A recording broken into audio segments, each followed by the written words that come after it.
So all of you must be watching TV. You see all the youngsters glued to the screen, and you have some racing going on somewhere in the world. Everybody's screaming and yelling and looking at little timings, and so there seem to be a lot of people who are enthusiasts. But the bulk of people, when they watch racetrack, I think, or the racing on television, they're always struck by one thing. So how come there's so many pretty girls hanging around them? These racers get so much of adulation from long-legged blondes and brunettes all over the world. So let's find out if that happens here too. So Parthiv, do you have, as they say, racing groupies in India?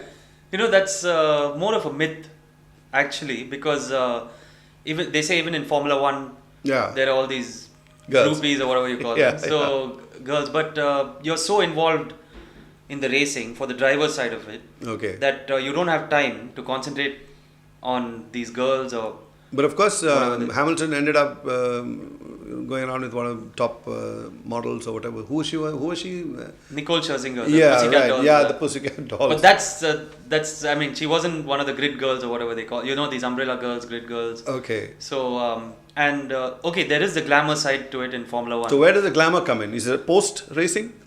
I guess because if you're involved with a big sponsor and involved with a big race like Formula 1 or Formula 2 in Europe, then you get to meet people, you get to meet important people, and then one connects to the other, and that's how you. And then this happens. Yeah. You have post racing parties like they do in the IPL. Yeah. Or what are those? Well, that's not quite like that, but they have some big parties. Red Bull, they organize some big parties in Formula 1. Okay. And over in India, it's not that big, but it's catching on after the Formula 1 track in Delhi. Sponsorship is not so huge in India? It's getting better now. It's better. Well, when I started in 1998, it was a bit of a struggle because it was a lot of personal money invested, and then we got sponsors to move on. Yeah. So tell me on a just an estimate, what does it cost to actually keep a racing car, which the ones that we see in India, like ready to go and you get a driver to drive it? That's a different thing, the driver driving it, but the car itself. I think. No, you don't own the car. Okay. You rent it from the racing team for a season of racing. Oh, is that because how it then works? You move on. Yeah, you never own the racing car. So let's say here in Chennai, if you want to drive in a racing team, so what do? You go to the racing club or the team and say, you contact Madras Motorsports Club. Okay. And then they'll put you onto the teams, and then you try and get a deal. And the teams are owned by whom? They're all private teams. Oh, with branded names, or is it just some name that, like, let's say, No, they have specific names.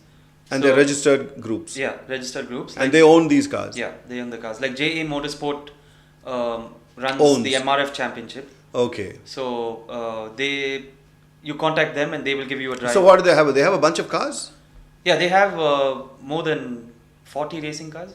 Okay. And what are the racing cars? I mean, just all single-seater made in the workshop kind of thing, or is it? No, they're proper international spec racing cars. Okay, but they're still put together by enthusiasts, not from a factory. It is in a factory. It's a proper motorsport factory. Oh, yeah. So these cars are assembly line models, but coming off into a very small niche production. Yeah. It's all handmade.